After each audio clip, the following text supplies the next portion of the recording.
जय हिंद साथियों। Last class में हम लोगों ने देखा था GS1 और GS2 के सिलेबस को PYQ को इंटीग्रेट करते हुए। नाउ GS3 एंड GS4 को आज देखते हैं। तो GS3 में थोड़ा डायनेमिक पोर्शन है GS3 का। सबसे पहले जो सब्जेक्ट्स जो आते हैं वो हम देख लेते हैं, जैसे कि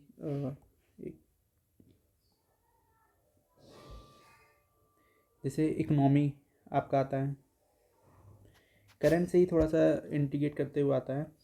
फिर आपका एनवायरनमेंट हो गया, ये भी काफ़ी डायनेमिक पोर्शन है, करंट बेस्ड है। फिर आपका साइंस एंड टेक आ गया। आपका इंटरनल सिक्योरिटी हो गया, सिक्योरिटी एंड डिजास्टर मैनेजमेंट। जैसे कि हम देख सकते हैं लास्ट के ये various security forces and agencies, challenges in the management the border areas. ठीक है, तो स्टार्ट एक पढ़ते हैं टॉपिक वाइज। सबसे the Indian economy and the issues related to the planning mobilisation of the resources, growth, development and the and employment. अब इससे related भी PYQ जैसे कि इसमें पूछे हैं, कुछ मैं पढ़ देता हूँ। लाइक ये सब करंट बेस पे क्वेश्चंस हैं। लाइक बजटिंग पे पूछते हैं, केयर इकोनॉमी हो गया, मोनेटाइज इकोनॉमी हो गया, है ना। अभी लास्ट क्वेश्चन पूछा गया था 2023 में। देखो एम्प्लॉयमेंट यहाँ पे मेंशन है, तो यहाँ पर पूछ लिया गया अनएम्प्लॉयमेंट पे क्वेश्चन पूछा गया कि most of the unemployment in India is structured in India, examine the methodology adopted to compute unemployment in the country and suggest improvement. ठीक, डिजिटलाइजेशन इंटीग्रेट किया गया है इन द इंडियन इकोनॉमी। तो Indian economy में एक काफ़ी लिखा सिर्फ Indian economy, but it is wide a vast wider term, and it will integrate to all the things like Indian GDP हो गया, मॉनेटरी पॉलिसी हो गया, फिजिकल पॉलिसी हो गया। तो इन सब चीज़ों पे भी क्वेश्चन बनते हैं। ठीक है, तो हमको अपने अपने में कुछ नोट्स तैयार करके रखने हैं इसके बारे में। Next topic is inclusive growth and issue arising from it. अब इसको डायरेक्ट नहीं पूछेंगे कि इंक्लूसिव ग्रोथ क्या होता है या फाइनेंशियल इंक्लूजन क्या होता है या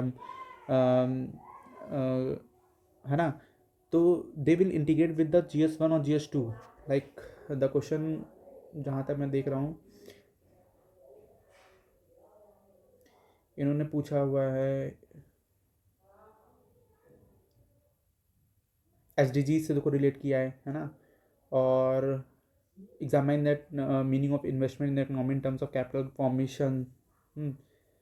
तो देख रहे हैं जैसे कि FDI हो गया, इंक्लूसिव ग्रोथ में क्या क्या मतलब फैक्टर्स होते हैं। तो आप थोड़ा थोड़ा सा इसके बारे में भी नोट्स बना लो। जैसे गवर्नमेंट बजटिंग, गवर्नमेंट बजट में जो भी क्वेश्चन आते हैं। मेजर क्रॉप्स, एग्रीकल्चर का पोर्शन है इकोनॉमी में। Cropping pattern in various part of the country, different types of irrigation system, storage, transport, marketing of agriculture produce, issue and related constraint, e technology जैसे नाम, ये question पूछा गया in the aid of the farmers. ठीक है,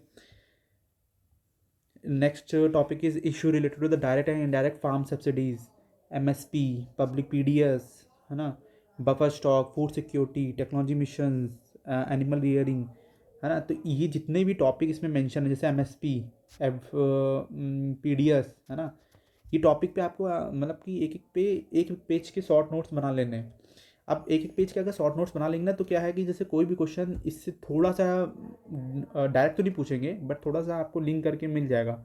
आप उसको बार बार revise करो और आंसर प्रैक्टिस करते रहो PYQ से, तो आपको समझ जाएगा कि हाँ कि कहाँ से क्वेश्चन बन रहे हैं। ठीक है, नेक्स्ट टॉपिक जैसे हम देखते हैं, कुछ क्वेश्चन इससे भी देख लेते हैं, एग्रीकल्चर से भी। जैसे उन्होंने पूछा हुआ है 2023 का है, लाइक क्रॉपिंग पैटर्न पे क्वेश्चन है, इंटीग्रेटेड फार्मिंग सिस्टम पे है। ठीक है, माइक्रो इरीगेशन पे, देखो इरीगेशन यहाँ पर लिखा हुआ है और देखो आगे यहाँ पर, है ना। तो इरीगेशन पे है। Next water storage and irrigation, last 2020 में 2 क्वेश्चन आए हुए इरीगेशन पे। विश्वेश्वरैया एंड MS स्वामीनाथन का क्या कॉन्ट्रीब्यूशन है। फिर साइंस एंड टेक में पूछ लिया गया, देखो इंटीग्रेट किया गया एग्रीकल्चर से, करेक्ट। तो national water state project increasing agriculture productivity from the water stage areas, है ना। तो ये सारे से इश्यूज़ हैं। और वही इन्होंने पूछे हैं food processing related industry in India, scope and significant, location, upstream downstream, supply chain management. Upstream क्या होती है, डाउनस्ट्रीम क्या होता है, टर्म है ना।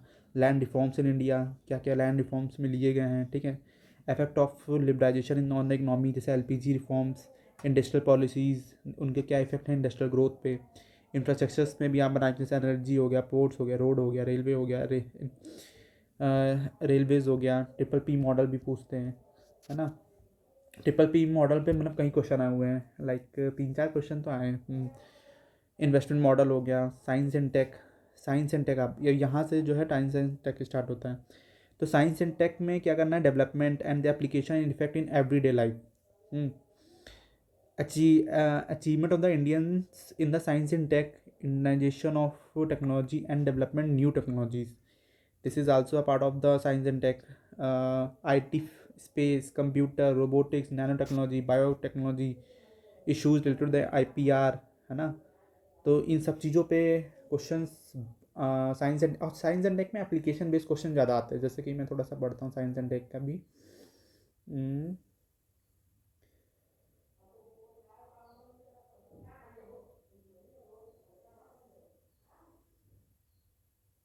लाइक क्वेश्चन जो इसमें पूछे गए हैं,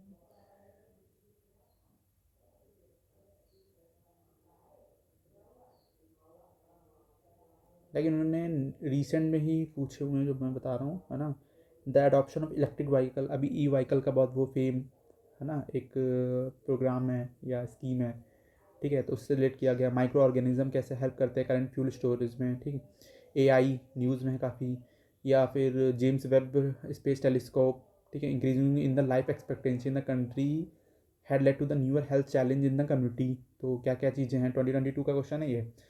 R&D achievements in the applied biotechnology, biotechnology देखो डायरेक्ट क्वेश्चन है।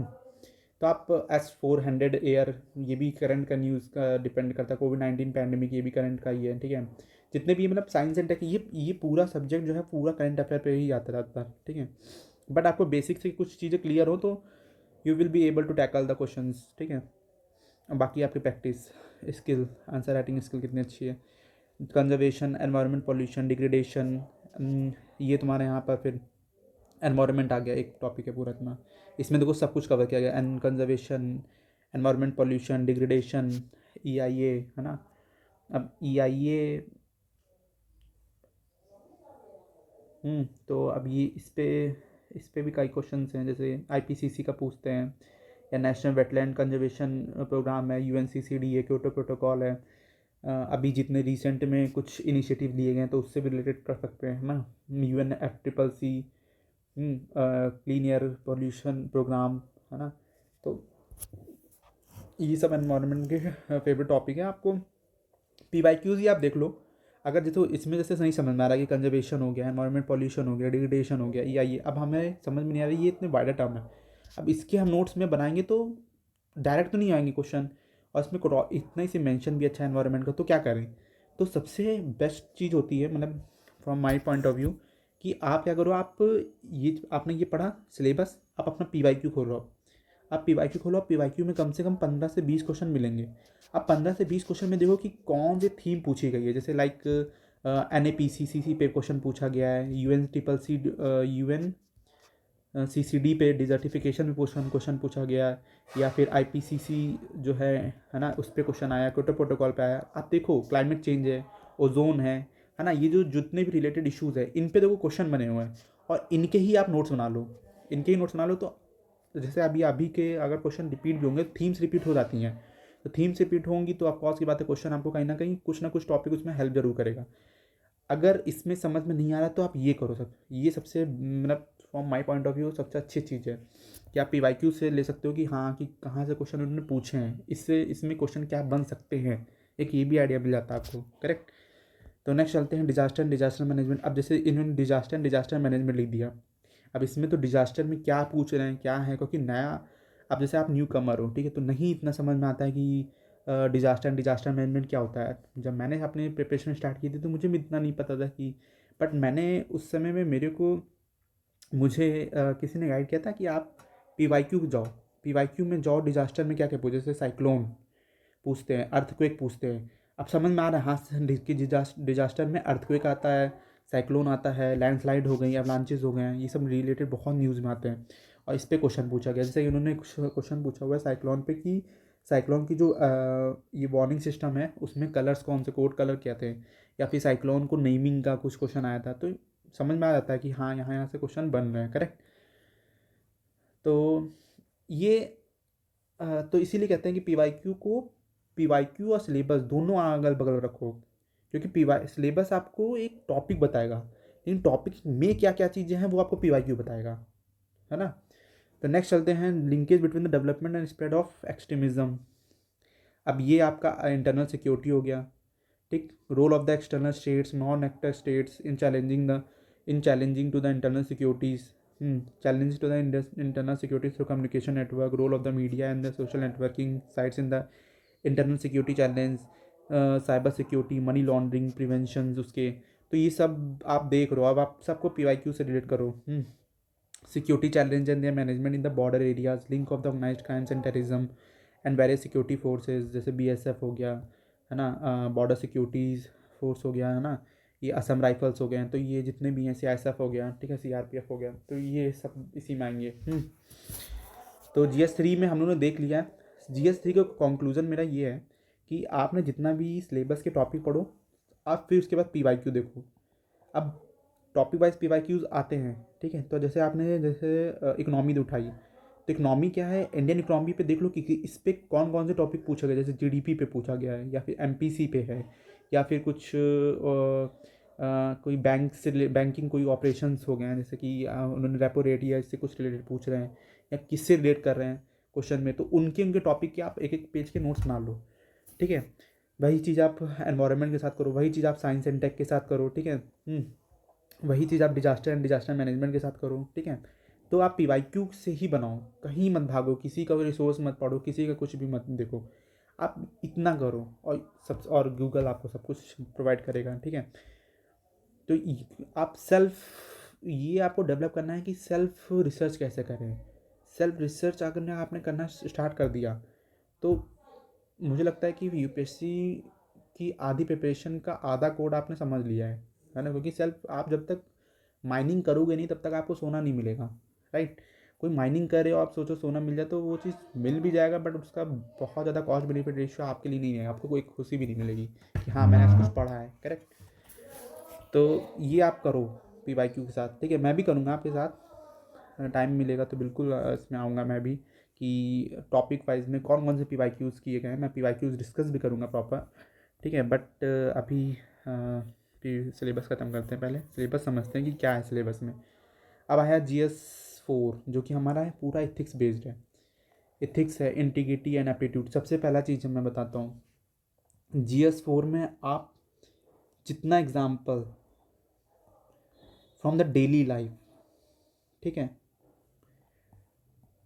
डेली लाइफ से जितना एग्जाम्पल आप उसमें गैदर कर सको, पहला चीज़। दूसरा, एग्जाम्पल फ्रॉम द पर्सनैलिटीज़,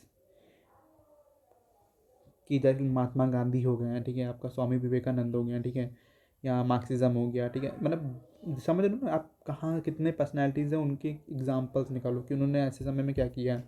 तीसरी एग्जाम्पल्स आप निकाल सकते हो सिविल सर्विसेज का, मेरे पास पढ़े हुए हैं, मैं दे भी दूंगा, शेयर भी कर दूंगा।